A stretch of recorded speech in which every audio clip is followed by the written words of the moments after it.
Welcome to the Coach Dave Love podcast with NBA shooting coach Dave Love and your host, Matt Robertson. Exploring the cutting edge of evidence-based shooting development in basketball today. From shooting form to skill acquisition to shot metrics. This is the Coach Dave Love podcast. Welcome to the Coach Dave Love podcast. I am your host, Matt Robertson, and with me, as always, live from Ottawa, Canada, Coach Dave Love. Dave, what are you doing in Ottawa? I am doing youth clinics I've got two partner programs, youth programs that I do regular clinics for, and so this is the annual weekend for those clinics. So the Ottawa Shooting Stars and the Canada. What is the Ottawa Next Level out of Canada. Okay. And most people, like you obviously know this, the Canadians know this, but we'll just point out Ottawa, the capital of Canada. I've never been here this time of year. I'm shocked at the colors of the leaves. Even as a Canadian, we don't get the reds the way that the leaves are red out here. Is it similar? Because I've only been to Moncton in the early spring. Do you get reds? Yes, short story. 2 or 3 years ago, I had two work colleagues come help me with a project in Cape Breton from Toronto. And these are like masculine, the classic jock guys or whatever. And they roll in to Cape Breton to help me with this project. And as part of it, we go play golf on the weekend. And it's like a 3-hour drive to the golf course. And the whole way they're gushing over the colors of the leaf. Oh, look at this. And I'm like, it is beautiful, but I kind of forget because we get it every year. Yeah. So yeah. It's like people in Phoenix go like the Grand Canyon. No big deal. Or for me, the Rocky Mountains, like no big deal. Like you just get accustomed to whatever it is you see every day and forget that other people don't see that all the time. I keep wondering, like, why do people make a big deal about seeing snow? Like, we hate snow. Well, if you've never seen it, I guess. And there are people that haven't seen snow. That blows my mind. The Rockies to me are freaking majestic, but also, again, that's a 3 times in my life situation. And anyway, so Dave, otherwise you're doing well. Things are good. I feel like you're a little under the weather. You got a cough going on? No, I don't really have a cough, but I do. Like I did 6 hours worth of clinics today, and where I have to be the most on version of myself, and a lot of talking, and so but the voice is going, and realizing now, scheduling a podcast where I now am going to talk for another tight 40 minutes, might be a challenge, but hey. It's fired up. I get to talk to my buddy Matt. Oh, I do have I have one thing I wanted to share. I hope I don't get the fellow's name wrong, but Justin, I believe it was Justin, was helping at the clinic, did an awesome job, and he is a loyal listener to the podcast. Very, like, we went for lunch in between, and it became very apparent he's listened to all of the episodes where he knew like the dozens, all the little inside jokes. He knew them all. And so thank you again to, now I'm a bad person. I hope it's Justin, for helping out with the clinic today. Justin, we appreciate all our listeners. Justin, Dustin, whatever you're doing, we appreciate you tuning in to time with us. And so it's definitely a J name. Oh, go ahead. Might be Jason. Shoot. Oh, I'm so mad at myself right now, but sorry. I meet a lot of people. I got a lot of things going on in my brain right now. So yes, I'm a jerk, but I'm not a bad guy. You had a great lunch. You had a great conversation. You poured into one another. All good stuff.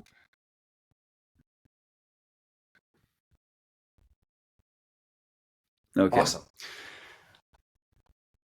Yeah. We made it a little. Anyway. All right. We're going to get into the episode today, and we have kind of a fun thing planned for today in that I sent Dave 2 topics that I really wanted to talk about today. And he said, okay, well, let's pick it on the podcast. I don't know which one you want to talk about. And I said, honestly, I don't really know either. So right now I'm flipping a coin in my head, and I'm going to go with differential learning in basketball shooting development. Dave, let's talk Okay. about differential learning basketball shooting development. Where do you want to start with this? Well, let's start by explaining what differential learning is. And let me preface this with, again, I am not a skill acquisition expert.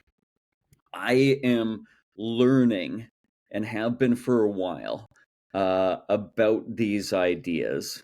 And I think I'm fairly well educated, but I'm not an expert.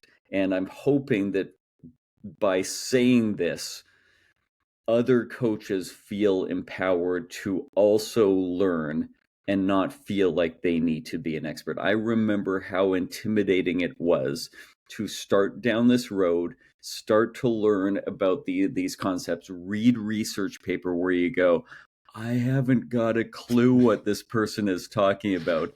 I'm looking up every fourth word to try and gain an understanding.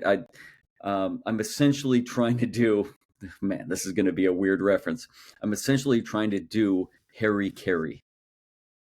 And so do you, okay, take a guess at what you think I mean by this. Harry Carey, the play-by-play announcer for the Chicago Cubs back in the day. So my reference for this is a Will Ferrell sketch on SNL where he tries to string together weird metaphors. If the moon was made of spare ribs, would you eat it?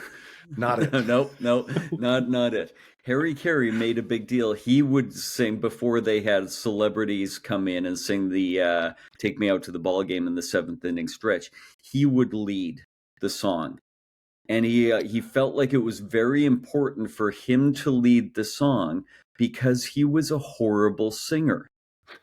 And if he was willing to sing the song as a horrible singer, then everybody else was welcome to join in and not feel like you have Adele come in and sing seventh inning stretch and everybody's like, I'm not singing to this. Like this, she's killing it. Like, why would I contaminate this performance with my voice? I want to kind of do that where it's like, don't feel like you have to be an expert in order to start to use these ideas. Everybody that I've talked to has said, just get better. There is no perfect.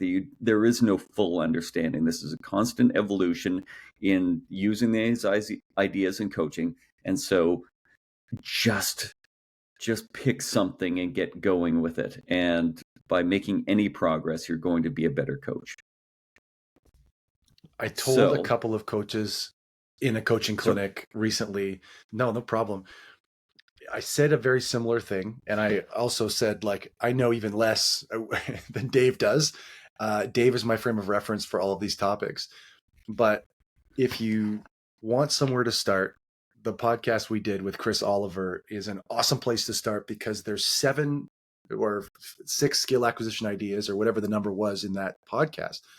And it's a great starting point for someone to be like, ooh, that piqued my interest. This doesn't seem as interesting to me.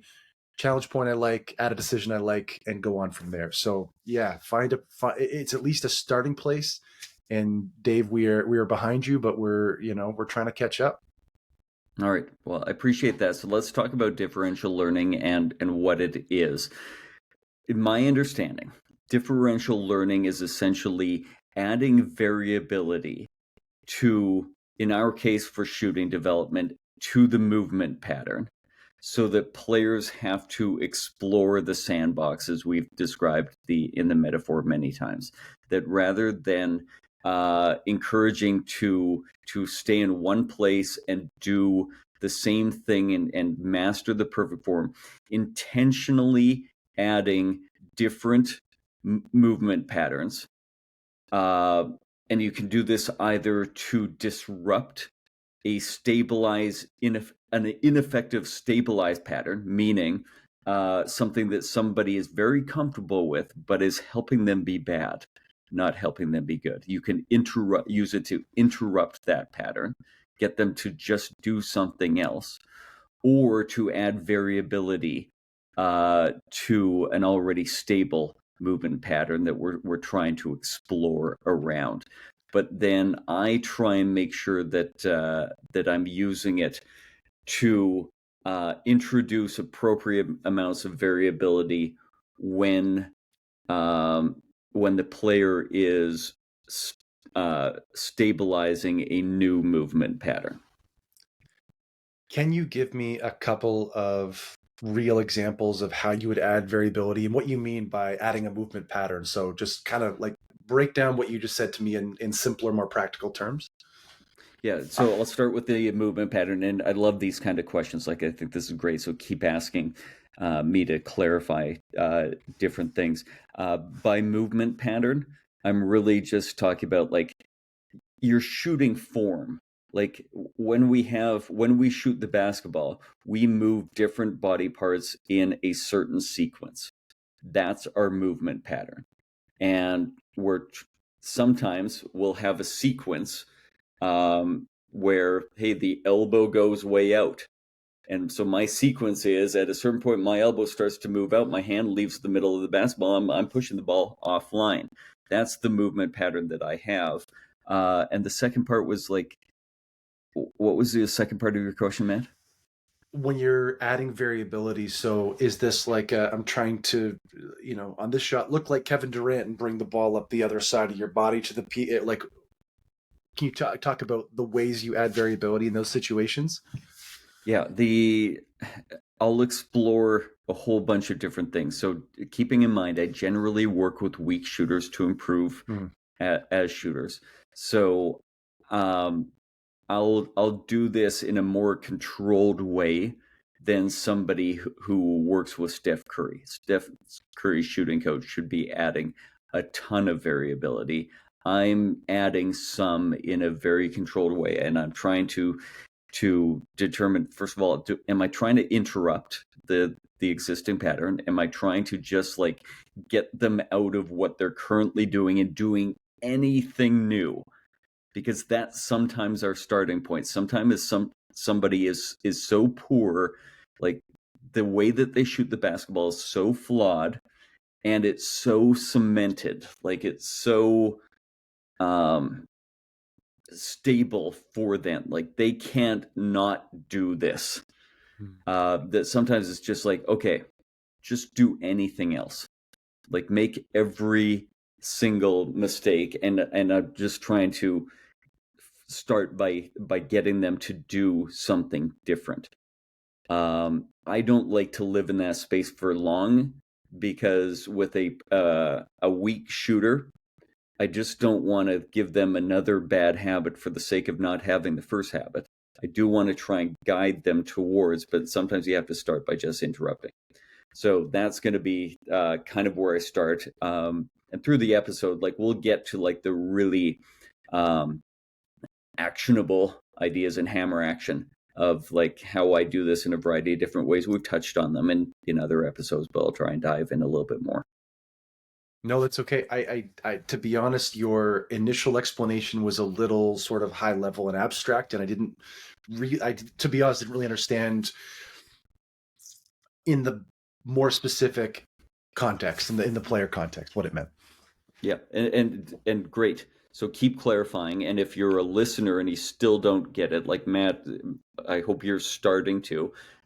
That's why we're doing the episode. Stay with us. We'll sort of we'll explain in different ways what it is by showing you what it's not, and then hopefully by the time we get to the point where we're explaining how I use this, you go, oh, okay, that's what that is. Oh, I was doing something similar to that. I just didn't know it had a name. Okay, so let's take a quick break, and when we come back, we're going to come back with an ATO, and we're also going to come back with what differential learning is not. How's that sound? Hey there, basketball fans. I'm NBA shooting coach Dave Love, and I've got exciting news just for you. Introducing my exclusive, free basketball shooting newsletter. It's packed with insights and techniques straight from the hardwood. Have you ever wondered how NBA players improve their shots? Or how you could get to the next level, whether you're a college player, a coach, or a budding youth player? My newsletter brings all this and more directly to your inbox. Each edition is a deep dive into the world of basketball shooting. I'll share some of the tips and ideas that I use with my NBA clients, tailored for every level of the game. But wait, there's more. Subscribers receive exclusive monthly discounts on my online products. From training videos to personalized coaching sessions, you'll get it all for a fraction of the price. And the best part of all, it's absolutely free to join. So what are you waiting for? Elevate your game and join a community of passionate players and coaches from around the globe. Signing up is easy. Just visit CoachDaveLove.com. And welcome back. All right, Coach Dave, we're going to actually, let me explain really quick. For first-time listeners, this is what we do after timeouts, which is what a commercial break is, timeout. After timeout, we drop a play, we put 24 up on the thought clock, and Coach Dave has to concisely explain an important idea from the previous segment. All right, this is going to be a tough one because we haven't really talked about too much yet, but explaining again, differential learning, adding variability to either destabilize an existing movement pattern. In other words, do something different than the mistake that you keep doing, or adding variability to an effective movement pattern so that players aren't just learning to do the same perfect thing over and over again, but learning to adapt that thing. Did I get that off on time? Got it off on time. We got a good look. That further clarifies or crystallizes the idea of what you said before the break. So this is great. Coach Dave, give us a look at what differential learning is not. Okay, so in my opinion, differential learning is not just creativity for the sake of creativity, or variability for the sake of variability. Now, that's my opinion. Especially the variability for variability, we could probably argue that's a big part of differential learning. And an expert would be able to tell us more accurately than I would. But as a shooting coach, and especially with a weak shooter, I don't want to be saying to them, okay, every shot, position your feet in a different way, which is essentially what an aspect of differential learning would be, but with no plan of what I want the player to discover. I think the important piece is we as a coach have to have an idea of what we're trying to guide the player towards. We have to use differential learning to teach them where the outer edges of the workable solution are, and guide them towards the safe space in the middle without the traditional, it has to look like this. No, it doesn't. It doesn't have to look a certain way. Not everybody has to do anything a certain way. There's other similar ways that could also work that we need to adjust for players, and or that each player might need to discover for themselves. And so we just have to kind of stay open-minded as a coach that the answer is sort of around the middle. It doesn't need to be exactly in the middle. I mean, shoot, just from a practical standpoint, you look at like 4 of the best shooters in NBA history all had unique jump shots, like Steph shoots in a one motion kind of in a one motion premise, and Ray Allen has a thumb flick, and Reggie was doing what Reggie did. I can't even describe. If you're watching the video, Yeah. Anyway, you can picture Reggie Miller's jump shot. Those are not prototypical standard. This is how Klay Thompson and everybody out of the box shoots. Like, there's a way to do it that's not necessarily in that way. But what you're saying is that adding variability for the sake of it for these poor shooters, just to get them out of position, is not the right way to be using this kind of a tactic. Yeah, I don't believe it is, especially for the weak shooters. That I think you need to have a plan, what you want the player to learn, and then you're trying to help them figure out, okay, where is my optimal place in this, and then how much variability can I have around this. And as you were talking there about the 4 shooters, it reminded me of a blog that I've got. If you go on Coach Dave Love and look for the blogs, there's Exploring the Sandbox Part 2, where and we'll do an episode on this down the road, I'm sure, but I talk about 4 different shooters with 4 different habits. Trae Young, lower set point. Caitlin Clark, ball on the left side of her body. Luka Doncic, higher set point. And Matt Bonner, ball way over on his right shoulder. And they're all they're not in the middle, they're not in the quote unquote perfect position, but they're all sort of each in a different way missing the middle, but they've all found success. And then what I really liked about the blog is then I'll give the extreme example for each one of those. So Caitlin Clark brings the ball a little bit over on the left side of her body. Lonzo Ball brought the ball way over on the left side of his body. Caitlin has it a little bit, and she's able to make it work for her body. Lonzo had it even further. He wasn't able to make it work. So she's a little bit off center in the sandbox. He's really close to the edge, or was with the old form. Trae Young, slightly low set point. 8-year-old basketball player, really low set point. And so just kind of giving, hey, there is no perfect set point. Each player will need to adapt. Trae Young needs to adapt differently than Luka Doncic because one is 6'3" and the other is 6'8", and they have very different games. Trae isn't as strong. He needs more power. It limits his adaptability in one way slightly, but not significantly, whereas the 8-year-old does the same thing, but they limit themselves significantly. Luka adapts in the opposite way because he has the advantage of being stronger, and unfortunately that creates a little bit of a limit one way for him, whereas Kevin Garnett took it way back behind his head, had a really high set point, and that limited his adaptability in a way that he couldn't necessarily control from distance. So just kind of illustrating those points a little bit. So if you're hearing this and you want to learn a little bit more, go check out the blog on CoachDaveLove.com. Look for Exploring the Sandbox Part 2, I believe it's called. Super interesting. And just out of curiosity, do you remember who the far example, sort of the extreme example of the Matt Bonner situation was? Matt Bonner. Oh, okay. So he was the good example. He made it work, but it limited his ability. Matt Bonner could not dribble drive going right and get a shot off because he basically handed the ball back to the defender for a rear view closeout. That like I could have blocked that thing if he had dribble drive going back to the right. He was his solution worked in the game that he had, which is we just want you to be able to catch and shoot 3. But it also limited him in his ability to be more of a player, and so I couldn't think of a more extreme example.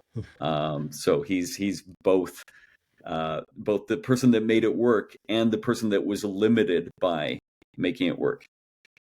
I mean, it's out there too. Like you watch the highlight clips. He played for the Raptors for a few years, and so that was sort of the bulk of my exposure to him. But yeah, he hung that thing right up there. Yep. There's a kid that plays college right down the road from us, does a very similar jumper, and every time I see it, anyway, Red Rocket, all I think about. Okay, Dave, do you want to cover anything more about this, or do you want to go to a quick break and come back with more? Let's go for a quick break, come back with hammer action? Sure, I love it. Hey basketball fans, Coach Dave Love here with an exclusive offer just for you, my personalized video shot analysis. Imagine having an NBA shooting coach analyze your shooting form, just like I do for the pros. That's exactly what you'll get with my video shot analysis. Here's how it works. You send me a video of your shot and I'll break it down frame by frame.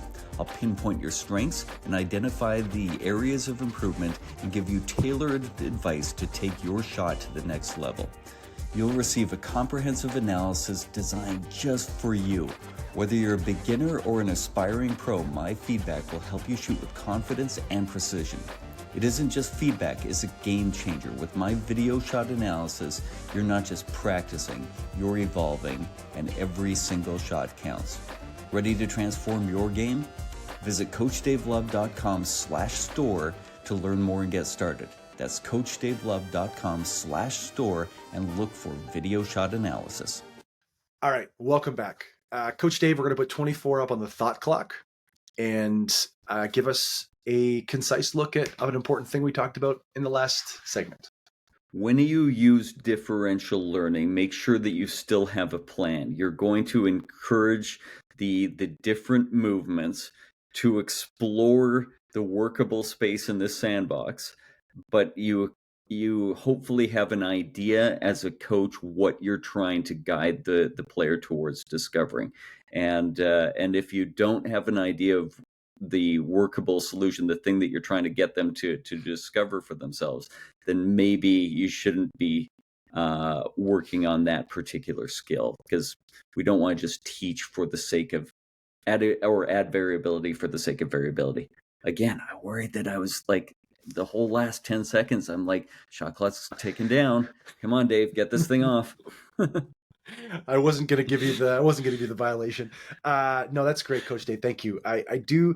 Before we get to hammer action, I do have a question. Like, Yep. When you are planning these workouts, how specific do you get? Do you plan all of the variability that you're going and doing? Are you seeing how the player reacts to the one specific movement? Like, how specific are you getting in your planning for this? The first time I'm doing this, like the first time I'm working with differential learning, I'm probably planning it a lot more. And that's what I would encourage people to do, is probably like go in and say, like, I'm going to try and explore, or this is the habit that I want the player to be guided towards. Think about like what would be the extreme. So if their habit is off in the upper left corner, what would be the lower right corner? How could you introduce variability to get them to explore that direction? Because what I find, and again, like people, if you're not sure what I'm talking about with the explore the sandbox metaphor, we've talked about it several times in the podcast, but this may be the first podcast that you've listened to. That's fine. Just go again to the blog and look for exploring the sandbox. That'll give you an update on what we're talking about. A lot of times players will have a habit that puts them, for example, up in the upper left corner of the sandbox with very little variability to the left or upwards. They only have variability down and to the right. And then you give them a cue, like try to feel this, try to create this. And to them, it feels completely different. And often I look at it and go, that's no different at all. Like, you think you've explored the lower edge of the sandbox. You think you've completely changed. You've done it, the extreme opposite thing that I've asked you to do, and you barely changed a thing. And so this is the challenge of like why we need coaches to guide, is if we just go by the player's feeling, they probably, especially the weak shooters with an established pattern, are probably going to keep exploring around the same thing they've always done that doesn't work. And so, to just like really overdo it, get them into the right side, lower right side, now the upper right corner, now try this, see if you can feel it. And you're encouraging different mistakes, but just to give them like, no, that's what it feels like to have, you bring the ball back over top of your head. That's what it feels like to have it way in front of you. You thought you had it way in front of you and it was still over top of your head. I need that set point to be in front of your forehead. Or you thought that you bring the ball up the left side of your body. You thought the ball was way over on your right shoulder and your index finger was still on the left side of your nose. Like you haven't even gotten to the right side yet. And you felt like it was like, we've got to be trying to guide players on that. This is a super crystallizing moment because that makes so much sense to me. Like, how do you prove to players that, buddy, you just did the exact same thing you've been doing? Do you use video? Do you force them? Like, how are you doing that? a variety of different ways. Video is probably the best. Yeah. And I've had so many players, like I think I told the story about Mo Harkless. I'll tell it again very briefly. Like, he leaned at the hips significantly to his left. His legs would be straight up and down, and then he would have his shoulders significantly left of his hips. His spine would be on like a 30-degree angle, leaning on his left side. And I said, like, I want to get that more straight up and down so that you're in a neutral stance. You're not hinged over to one side with more weight on your left foot. And he kind of looked at me like he didn't know what I was talking about. And so I said, just back up a step, hop forward, and just try and land so that your spine is straight up and down. And he does that, and he lands with his spine leaning at a 30-degree angle, just like he always has. And I said to him, no, like, do it, like, focus. You're on a 30-degree angle. Try and get straight up and down. And he does it the exact same thing again. So I'm giving him all this feedback, and he can't feel what I'm talking about. And so I said to him, I want you to feel like you're leaning 30 degrees to your right. Make the same mistake in the opposite direction. And so he leans to what he thinks is to his right, and he ends up with his spine straight up and down. And I told him that. He's like, no, you were, like, now he's not believing me. Like, he's like, Dave, that's not true. What you're saying is not true. So I grab my phone, I hit record, I'm like, lean to your right. And he does the same thing. His spine is straight up and down. I showed him the video of him feeling like he's leaning right. His spine's like, he is standing in a neutral stance, and he burst out laughing because he's like, I could not, I swear to God, that felt like I was leaning so far. And sometimes that's where we have to start. And I said this to a coach today at the clinic. I think what's really important to do in that moment is to validate what the player is feeling, and to not say, see, you're wrong. I'll support it by saying, I know it feels like that, but I also need you to know it's not actually that. Like, so that's what the feeling is to you. Cool. That's true. That's how it feels, but that's not actually what you're doing. And I think that's really important for players, is for them to hear. Like, it's almost permission that it's not that you're doing this wrong, it's that you have a habit, and habits are hard to break. So I think that, Dave, one of the things that makes you is that you are great in those moments where it's like there's a little bit of comedy to be had, but it's a soft skills moment where you need to acknowledge, and this is gonna be a funny thing, but like there's trust building that can happen in those moments, the way that you are able to present the situation. I really appreciate your approach in that way. It makes me, yeah. Well, thank you for saying that. No problem. Now, where were we? I went into that big long explanation, and I can't remember why. Hopefully the story was perfect. Okay. No, the story is great. It's because we're talking about, so initially it was, how are you planning? And then it was, how are you showing players that what they're doing is not what they feel? And a golf instructor once said to me a bunch, feel is not real, and didn't really dive into it at all. And I left being like, okay, so feels not real. So it feels like I'm into out, but whatever, it's not real. And didn't understand it. And your story and this differential learning topic really crystallizes it for me. Go ahead, Dave. Yeah. And so thank you for saying that. Now I want to make sure I give you a couple other tools. So video will be a great tool. Use it 70% of the time. When I was with the Dallas Mavericks, there was a certain player that we had the weight room right there. Like, there's the practice court, and then 25 feet away is a mirror in the weight room. And so it was really easy to just say, come with me for a second. Look at yourself now. And so with video, the great thing is the player can see themselves. The challenging thing is they can't see themselves in real time.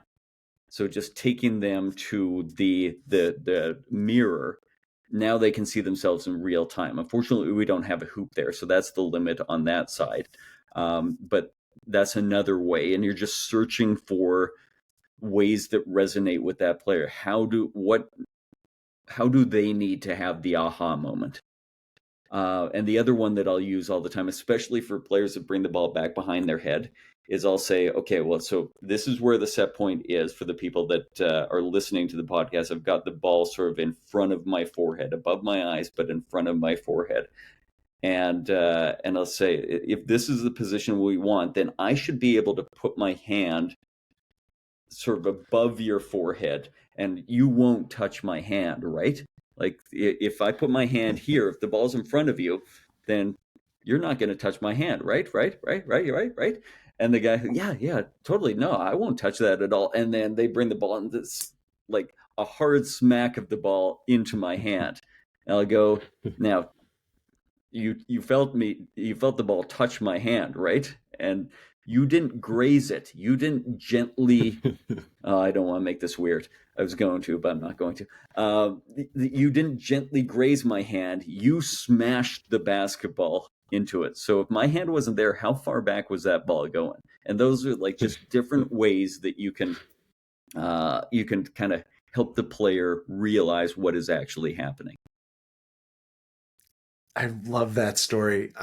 Dave, let's get into hammer action. And I know you've given us a bunch of sort of practical pieces around this, but let's go with your hammer action and see where we get to from here. So I try and guide the differential learning as opposed to just randomly let the player create it. I try and guide. What were you going to say? You had a big reaction. I forgot to explain. For first-time listeners, hammer action is where we hammer home some actionable items from the topic of the day. So apologies for that little false start there, Dave. That's me not doing my job. Go for it. No, that's a great little head fake right there. All right. So I'll try and guide, and I'm doing this a lot right now by just by using different numbers. So like I'll go 1 through 5, and usually I'll try and do it so whatever I think is the optimal thing that I want the player to discover, I'll make that the 3. So if it's a certain width of foot, then I'll say, okay, Klay Thompson width of feet is a 3. A little bit more than that is a 4. Unrealistically wide is a 5. Again, Klay Thompson feet is a 3.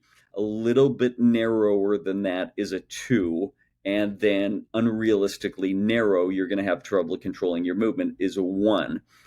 I'm going to create, like, you're going to come off a screen, as you're coming off the screen and you're about to get into your 1-2 step, I'm going to give you a number, and you have to give me the number.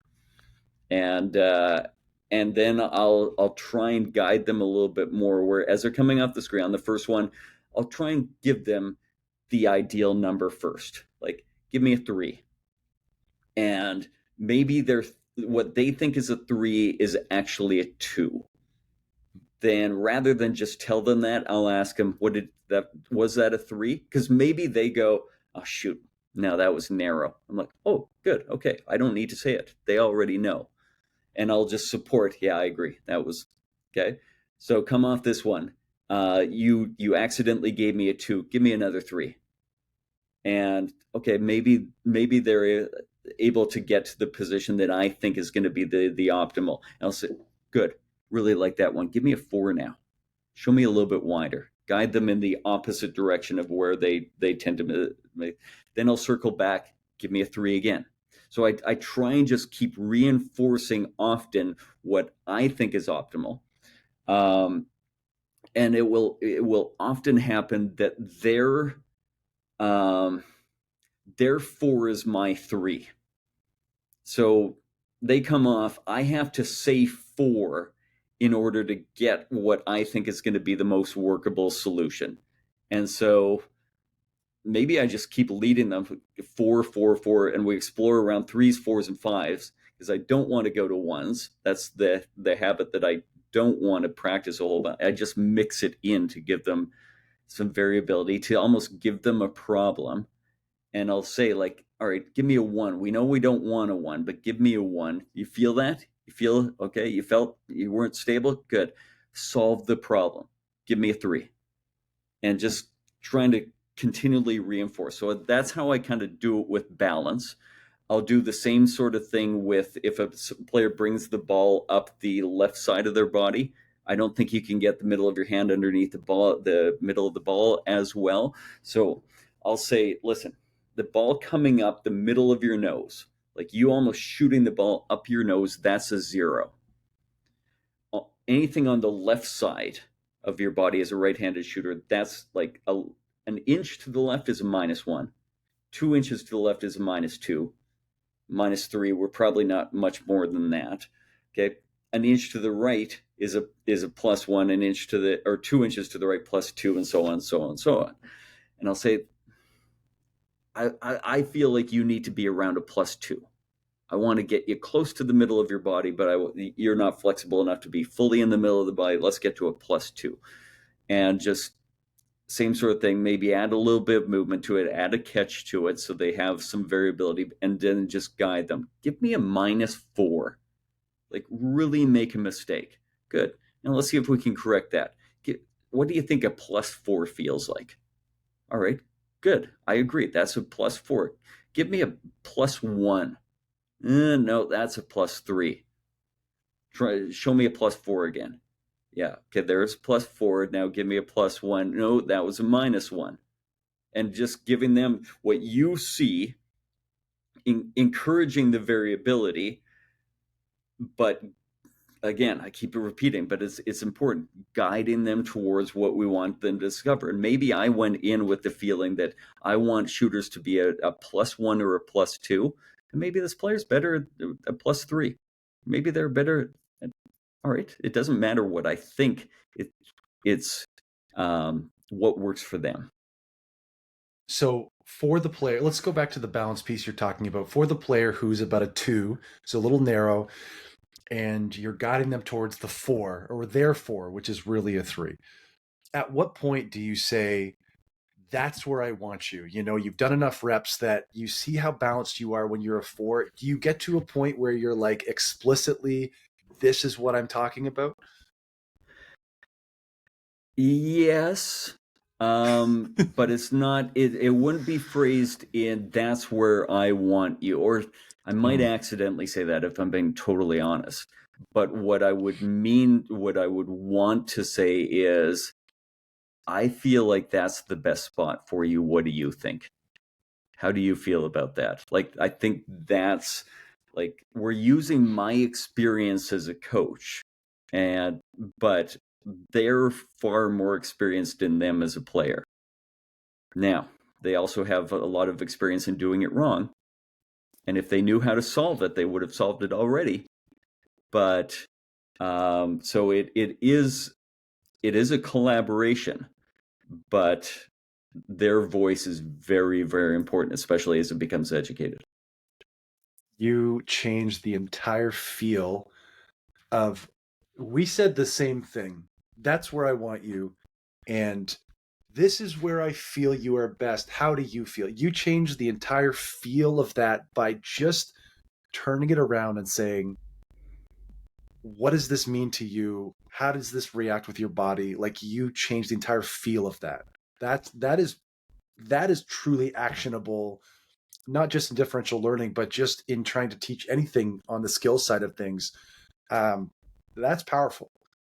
I appreciate you saying that. I agree that it is powerful and meaningful and important.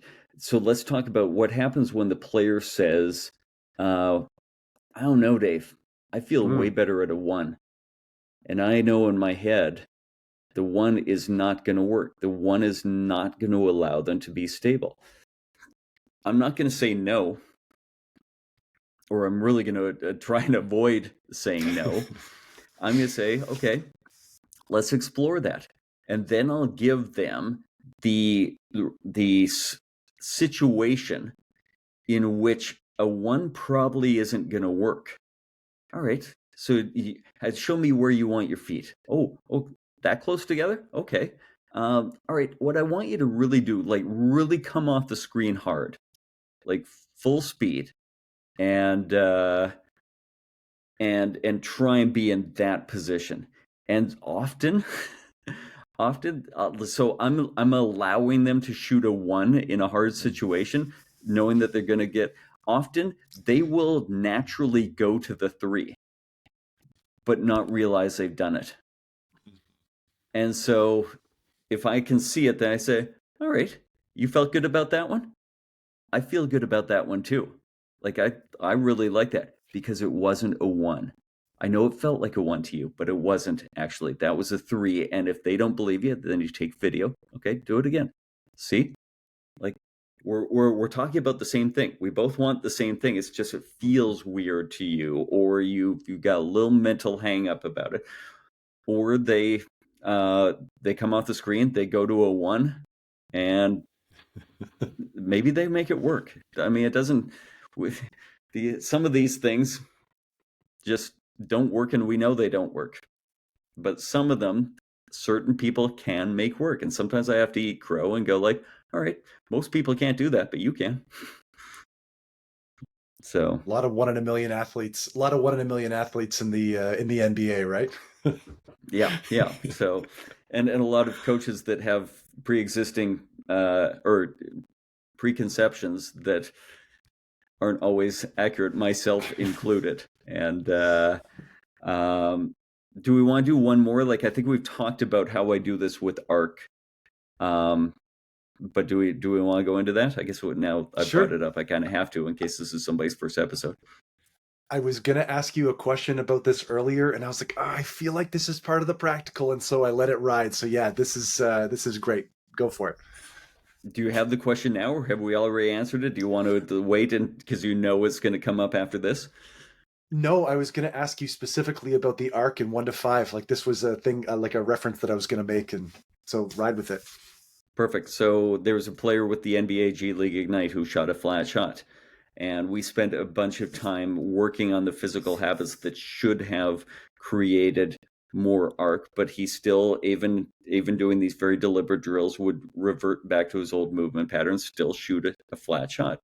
And so we would do certain things where, like shooting free throws, I would encourage variability, and I would give them the same thing. The 3 is the arc that we think we want. 2 is slightly flat. 1 is as flat as you can shoot it and still have a chance to make it. 3 is what I think is optimal. 4 is slightly higher. 5 is as high as you can realistically shoot the basketball and still have it be a shot and not just chucking it up in the air. And I'd let him go through his full routine, and as soon as he set himself about ready to shoot, I'd just give him a number. And again, trying to start with knowing, for him, knowing his mistake was he would shoot a 1 or a 2. I didn't necessarily start with the 3. I started with a 4. Give me a 4. If you're going to make a mistake, knowing that his 4 was probably going to be my 3. So he shoots what I've asked for a 4. He shoots a 3, and I'll just say, good. I would say that's a 3. Give me another 4. Get a little higher. Not telling him how to do that necessarily, just saying, I want the ball. You self-organize. You figure out how to get more arc on the ball. Maybe your way will work. Maybe your way will be my way. Get more arc on the ball. Still not high enough. Give me a 5. Okay. Ooh, okay. That's a 4. Now, take that 5. Give me another 5. Ooh, that's actually a 5. Good. Okay, give me a 3. If that's a 5, where's a 3? Yeah. All right. Pretty good. Give me a 2. A little flat. Good. That's a 2. Now correct it. Give me a 3. And just trying to encourage the variability to see if their solution will help get this, so that we're not shooting the same shot every single time. We're learning to adapt the shot, and that I'm learning them. I'm teaching them to explore workable solutions without expecting the perfect shot every single time. And also without having to isolate those, or to practice skill deconstruction or movement deconstruction to a point where it's boring and nonsensical and doesn't work for them, right? Right, exactly.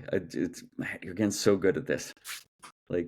Yes, exactly on the money. If you don't know what Matt's talking about, go listen to the task decomposition episode. Why we don't want to Oh. break the. You're really close. I knew exactly what you meant, and again, you got the word wrong. Who the poop cares? I knew what you meant. That's what mattered. We don't have to get the word right. I really hope I don't sound like a condescending jerk when I talk about these ideas. I want to just kind of talk about them in a way where you get familiar with the words. Maybe I don't get the phrases right a lot of times, but I think it's important that we get the idea. And if you said deconstruction or decomposition, aren't they the same thing? Let's go. For the listeners, I snapped my fingers when he said the proper term because I was like, "Oh, it was right. It was right there." Yeah. But so all good that to job, say, buddy. I mean, thanks. Oh man, this has been awesome. I feel like I've learned a lot today. I had another comment, but it's gone now, Dave. I have a small child. You know that, right? Is there anything else that you want to talk about in this forum before we close out the episode? You can use you can just go give me a different footwork every single time. Give me a different foot position. Give me a different arc. And I think that does probably get you 60% of the way there. But when you know what you're guiding towards, and you're using the variability to explore that, I feel like that now gets you 90% of the way there. And that will be better. I was going to say, when you talked about the first workout planning, really having a plan going in, I can see this again, given all those examples, I can see how, okay, I know the rough habits that this player has that I'm trying to correct, and having a framework that you're going into, super important, and not just freewheeling it. 100%. That makes a lot of sense to me after all your explanation and after all your examples. Yeah. So this is, I think this is a really important episode. And good job by us, Maddie. I feel like we did a pretty good job of this one. So we're allowed to compliment ourselves, or I'm allowed to compliment us. And so I hope this resonated with some coaches where they go, "Oh, that's all that is?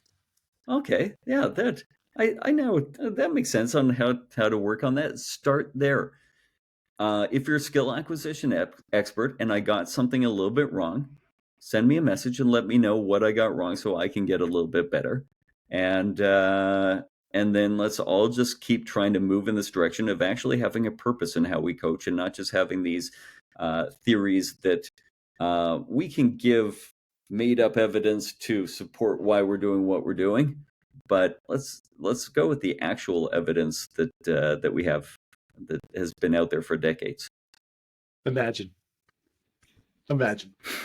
Coach Dave, you are a delight as always. Thank you for sticking with us till the end. If you're listening, Coach Dave, where can the people find you? Find me on Instagram and Twitter at Coach Dave Love. Go to my newsletter on CoachDaveLove.com and sign up for that. I'll send you a boatload of free information. And YouTube. And yeah, that's where they find me. Where do people find you, Matthew? I mean, they can find me on LinkedIn if they want to. Really exciting stuff happening there. I'm also Coach Matty Rob on X. But mostly the podcast is where you can find me. I'm having a ball. Coach Dave, you're the best. Listeners, thanks again. Please rate, review, subscribe, tell a friend. It all really helps. And let us know if we got anything right or wrong or impacted you at all. So send us a note. Otherwise, we'll see you next week. Thank you for joining us on today's episode of the Coach Dave Love Podcast. To stay up to date with our future episodes, please remember to hit the subscribe button on your favorite podcast platform. Don't forget to sign up for Coach Love's free shooting newsletter on CoachDaveLove.com, and be sure to follow him on social media. You can find him at Coach Dave Love.